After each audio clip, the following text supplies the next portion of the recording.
প্রিয় শিক্ষার্থী বন্ধুরা, আপনাদের সবাইকে ইমরানস একাডেমি চ্যানেলের পক্ষ থেকে স্বাগত জানাচ্ছি। আজকের এই টিউটোরিয়াল ভিডিওটির সম্পূর্ণ অংশ জুড়ে আমি আপনাদের সাথে HTML লেআউট এর কনসেপ্ট নিয়ে সরাসরি কোডিং করে উদাহরণসহ বিস্তারিত আলোচনা করব। পাশাপাশি সম্পূর্ণ এক্সাম্পল আপনি ভিডিওটির প্রথম কমেন্টে পেয়ে যাবেন, যা আপনার চর্চাকে অধিকতর সমৃদ্ধ করতে সাহায্য করবে। আশা করছি আপনি না টেনে সম্পূর্ণ ভিডিওটি দেখবেন, তাহলে HTML লেআউট নিয়ে আপনার কনসেপচুয়াল আর কোনো সমস্যা থাকবে না। তো চলুন দেরি না করে শুরু করা যাক।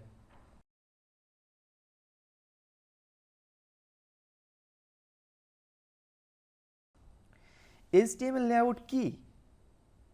HTML লেআউট সাধারণত একটি ওয়েব পেজের বিভিন্ন অংশের ব্লুপ্রিন্ট বা প্রতিচিত্র, যেটি দ্বারা বোঝায় আপনার পেজটির কোন কন্টেন্ট কোথায় প্রদর্শিত হবে।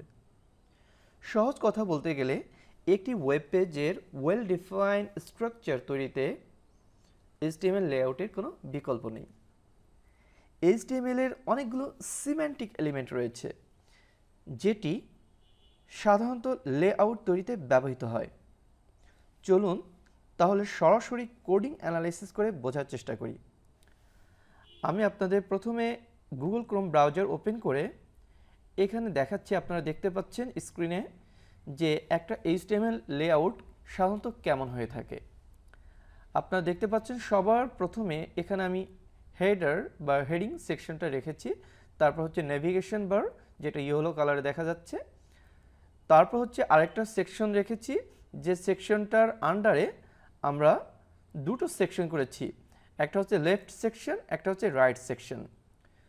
সো লেফট সেকশন হচ্ছে আমাদের লেফট অংশ, যেখানে আমি আপনার সেকশন অ্যান্ড আর্টিকেল এই দুটো রো তৈরি করেছি, অ্যান্ড রাইট সেকশনে আমি সাইড বার তৈরি করেছি। এই সাইড বার সাধারণত আপনারা বিভিন্ন নিউজ পেপার, যে ওয়েব পেজ বা ওয়েবসাইটগুলো আছে, সেখানে আপনারা সাধারণত দেখে থাকেন যে আমাদের সাইড বারে সাধারণত হেডলাইন বা গুরুত্বপূর্ণ কিছু নিউজ আমাদের শো করা হয়। অ্যান্ড ফাইনালি আপনারা বটম, যেখানে এখানে দেখতে পাচ্ছেন যে আমরা ফুটার অংশ রেখেছি। এখানে সাধারণত আমাদের ওয়েব পেজের কপিরাইট ইনফরমেশন, কিছু হচ্ছে আপনার এক্সট্রা কিছু লিঙ্ক যদি আমরা এখানে রাখতে চাই, কিছু সোশ্যাল লিঙ্ক যদি আপনি এখানে রাখতে চান, বা আপনার কল টু অ্যাকশন কোনো যদি বাটন থাকে, সেগুলো আপনি ফুটার অংশে রাখতে পারবেন। আলটিমেটলি একটা ওয়েব পেজের মূল যে সেকশনগুলো, সেগুলো হচ্ছে এখানে দেখানো হয়েছে। এখন আমরা জাস্ট আমাদের এখানে আউটপুট দেখলাম, এই অংশটা আমরা আসলে কিভাবে আমরা কোডিংয়ের মাধ্যমে এটা করতে পারি, সেটি আমি আপনাদের এখন দেখাবো। তো আমি এখান থেকে সাবলাইম টেক্সট ওপেন করছি। সাবলাইম টেক্সট হচ্ছে একটা কোড এডিটর, যেটার মাধ্যমে আমি এই কোডগুলো করেছি। এখন এখানে আপনারা দেখতে পাচ্ছেন যে স্টাইল অংশ থেকে শুরু করে, অর্থাৎ এই স্টাইল এলিমেন্টের যে সম্পূর্ণ অংশটুকু, এখানে আমি মূলত CSS কোড এখানে অ্যাপ্লাই করেছি। ঠিক আছে, ইন্টারনাল CSS কোড, যেটা হচ্ছে আমার ইনসাইড হেড এলিমেন্ট। এটা আপনারা জানেন আমরা ইন্টারনাল CSS কোড কোথায় অ্যাপ্লাই করি।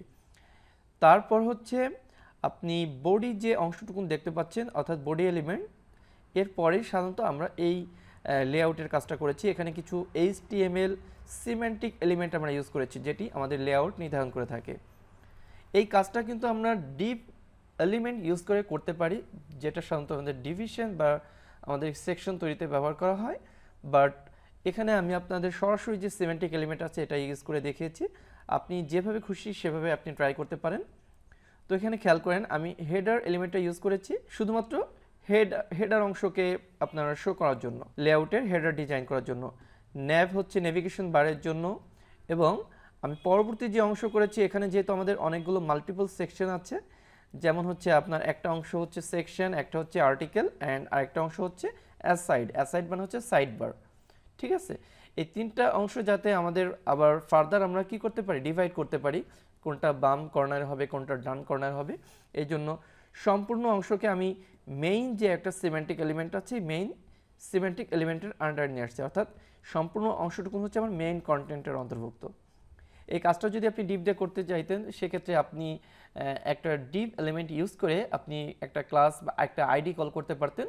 আইডি নাম দিতে পারতেন ধরুন মেইন কন্টেন্ট অথবা deep ID equals to main.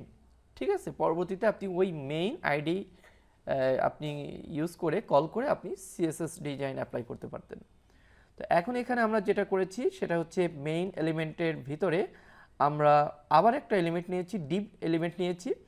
এই ডিভ এলিমেন্টটা নেওয়ার উদ্দেশ্য হচ্ছে এই ডিভ এলিমেন্টের ভিতরে আমরা সেকশন অ্যান্ড আর্টিকেল এই দুটো অংশকে যাতে আমরা সংযুক্ত করতে পারি।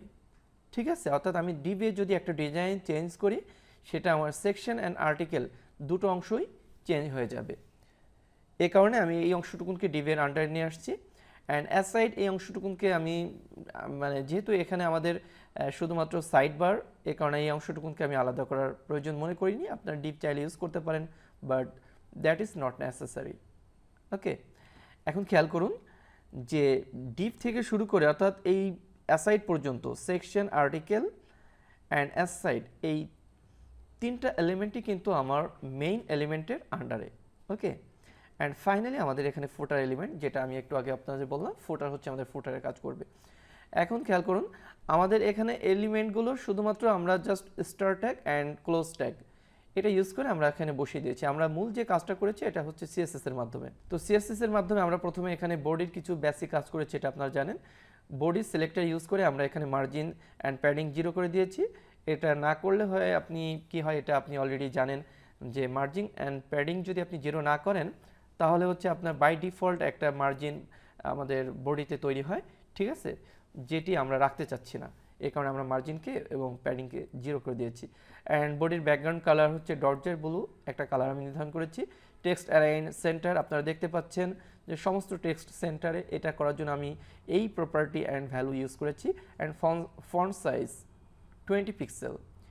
ফন্ট সাইজ হচ্ছে আমরা এখানে আপনারা যে লেখাটা দেখতে পাচ্ছেন এটার সাইজ হচ্ছে 20 পিক্সেল।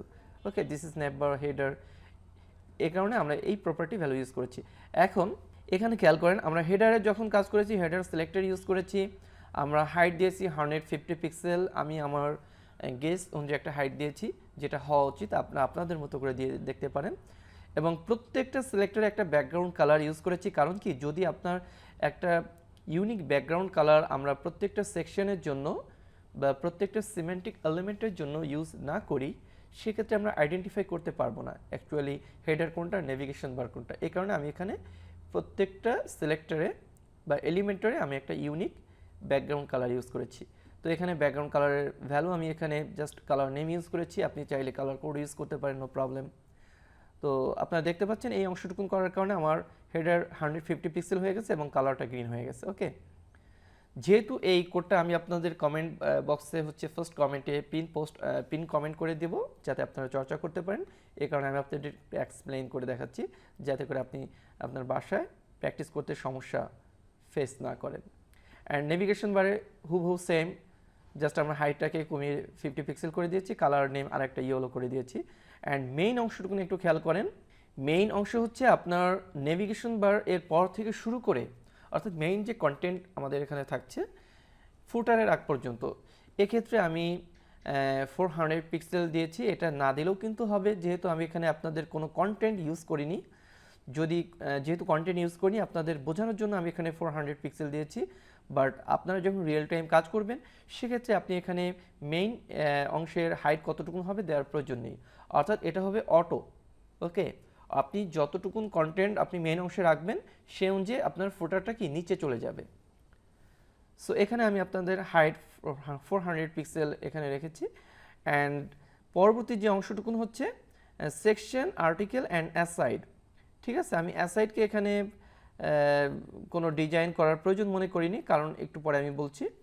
আচ্ছা, তার আগে আমি আপনাদের বলে নিই, যেহেতু আমরা লেফট অ্যান্ড রাইট দুটো কর্নারে হচ্ছে আমরা আলাদা আলাদা জিনিস রাখতে চাচ্ছি, এই কারণে আমি সেকশন অ্যান্ড আর্টিকেল এই অংশটুকুকে ডিপ এর আন্ডার নিয়ে আসছি।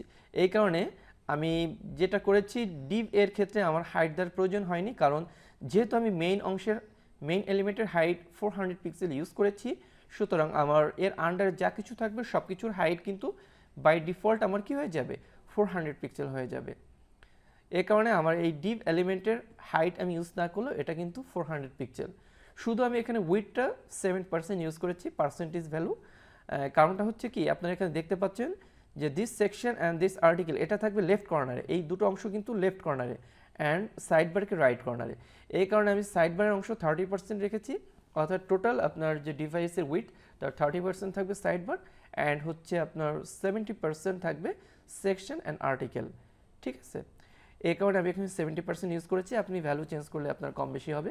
অ্যান্ড যেটা ইম্পর্টেন্ট, ফ্লট লেফট, এই ফ্লট লেফট এই প্রপার্টি ভ্যালু ইউজ করার কারণে এই অংশটা অর্থাৎ সম্পূর্ণ ডিভ অংশটা অর্থাৎ ডিভ এলিমেন্টের আন্ডারে যে সেকশন অ্যান্ড আর্টিকেল আছে এই অংশটুকুন আমার লেফট কর্নারে অবস্থান করবে। যেটা আপনারা দেখতে পাচ্ছেন যে this section and this article এটা কিন্তু লেফট অর্থাৎ বাম কর্নারে আছে। Depp, section, article and aside সম্পূর্ণ অংশটুকুন আমার মেইন এর আন্ডারে, সুতরাং যেহেতু এই অংশটুকুন আমার লেফট কর্নারে, অবশ্যই অ্যাসাইডটা আমার রাইট কর্নারে চলে গেছে। ঠিক আছে, এটা নিয়ে আপনাদের কোনো সন্দেহ নেই। যদি আপনি কখনো দেখেন যে অ্যাসাইডে আপনি কিছু টাইপ করলে এটা রাইট কর্নারে যাচ্ছে না, সেক্ষেত্রে অ্যাসাইড সিলেক্টর ইউজ করে আপনি জাস্ট ফ্লট রাইট করে দিতে পারেন। ওকে, তো আপনারা এখানে দেখতে পাচ্ছেন যে অ্যাসাইডে আমরা যেটা রেখেছি দিস ইজ সাইড বার, এটা কিন্তু আমাদের রাইট সাইড বার হিসেবে শো করছে। এরপর খেয়াল করেন আমরা যেটা করছি ডিপ এলিমেন্ট আমি তো বললাম, তো সেকশনের ক্ষেত্রে জাস্ট আমার মেইন সেকশন এর হাইট কত ছিল 400 পিক্সেল। এখন এখানে যেহেতু মেইন সেকশনকে বা মেইন এলিমেন্টকে আমরা দুটো ভাগে ভাগ করেছি, দুটো রোতে ডিভাইড করেছি, দিস ইজ সেকশন, একটা হচ্ছে সেকশন, একটা হচ্ছে আর্টিকেল, অর্থাৎ দুটোই আলাদা সেকশন, জাস্ট আমি এখানে ভিন্ন এলিমেন্ট ইউজ করেছি। এখানে আমি যে কোনো এই সেকশনে আমি যে কোনো একটা কিছু শো করবো, আর এখানে আমি হচ্ছে আর্টিকেল বা যে কোনো পোস্ট শো করব। ওকে, তো এক্ষেত্রে আমি একটা ডিফারেন্ট কালার ইউজ করেছি এবং হাইট টোটাল 400 পিক্সেলকে আমি 200 অ্যান্ড 200 পিক্সেল আকারে ডিভাইড করেছি, অর্থাৎ সেকশনের জন্য 200 অ্যান্ড আর্টিকেলের জন্য 200। অ্যান্ড ফাইনালি ফোটারের জন্য আমি একটা হাইট দিয়েছি 57 পিক্সেল, যাতে করে আমাদের ডিজাইনটা অ্যাডজাস্ট হয়। এটা আপনি যতটুকু ফোটার হিসেবে রাখতে চাচ্ছেন সেটা রাখতে পারেন। আর সাধারণত ফোটারের background colour professionally grey use করা হয়, যাতে করে এটা বেটার আপনার ফোটারটা বেটার দেখায়। তো আপনি চাইলে যে কোনো কালার ইউজ করতে পারেন, নো প্রবলেম। সো আশা করি আমি আপনাদের কোডটা এক্সপ্লেন করে দেখাতে পেরেছি। এখন এইভাবে আপনি আপনার ওয়েব পেজের একটা সুন্দর লেআউট তৈরি করতে পারবেন। এবং এই যে লেআউটটা আমি আপনাদের সিম্যান্টিক এলিমেন্ট ইউজ করে দেখিয়েছি, ঠিক একইভাবে আপনি এটা যে কোনো ডিভ অথবা সেকশন এই এলিমেন্ট ইউজ করে আপনি সেখানে আইডি অ্যান্ড ক্লাস, ঠিক আছে, এই দুটো আপনি অ্যাট্রিবিউট ইউজ করে এবং সেই অ্যাট্রিবিউট আপনি সিএসএস সিলেক্টর হিসেবে ইউজ করে আপনি কি করতে পারেন, আপনার ওয়েব পেজের সুন্দর একটা স্ট্রাকচার তৈরি করতে পারেন আপনার ক্লায়েন্টের রিকোয়ারমেন্ট অনুযায়ী, অথবা আপনি আপনার নিজের রিকোয়ারমেন্ট অনুযায়ী আপনি যেভাবে ডিজাইন করতে চাচ্ছেন, যেটি আপনার ওয়েব পেজের জন্য বেটার দেখাবে, আপনি সেভাবে তৈরি করতে পারেন। বাট আমি আপনাকে যেটি দেখালাম এটি হচ্ছে একটা সাধারণ বা জেনারিক একটা স্ট্রাকচার যেটি সাধারণত থাকা উচিত। ওকে, সো আরেকটা বিষয় আমি আপনাদেরকে বলতে চাচ্ছি, একটা বিষয় লক্ষণীয়, খেয়াল করেন আমরা সাধারণত 4টি ভিন্ন ভিন্ন উপায়ে মাল্টি কলাম লেআউট তৈরি করতে পারি। যদিও আমি আপনাদের সেটা এখন বিস্তারিত দেখাচ্ছি না, আপনারা জেনে রাখেন এই 4টি ভিন্ন ভিন্ন মাল্টি কলাম লেআউট তৈরি করার যে আমাদের কোডটা বা যে কাজটা জানতে হবে সেগুলো কি। 1 নম্বর হচ্ছে CSS framework, 2 CSS float property, 3 CSS flex box, 4 CSS grid. যদিও এই বিস্তারিত বিষয়টি আমি আপনাদের সিএসএস টিউটোরিয়ালে জানাবো, যেহেতু আমাদের এটা একটা HTML টিউটোরিয়াল, আমি আপনাদের শুধুমাত্র ধারণা দিয়ে রাখলাম। সো শিক্ষার্থী বন্ধুরা, আপনাদের যদি ছোট্ট এই ভিডিওটি হেল্পফুল মনে হয় তাহলে অবশ্যই একটা লাইক দেবেন ভিডিওটিতে এবং কমেন্ট করে আপনার মূল্যবান মতামত জানাবেন, এবং চ্যানেলটি সাবস্ক্রাইব করে বেল বাটনে ক্লিক করতে পারেন যদি আমার রেগুলার ভিডিও মিস না করতে চান, কারণ আমি প্রতিদিনই একটা করে নতুন নতুন ভিডিও আপলোড করে থাকি। আর ইতোমধ্যে যদি সাবস্ক্রাইব করে থাকেন আপনাকে অসংখ্য অসংখ্য ধন্যবাদ। আশা রাখছি পরবর্তী ভিডিওটিতে আপনার সাথে আবার দেখা হচ্ছে। সে পর্যন্ত ভালো থাকবেন। আল্লাহ হাফেজ।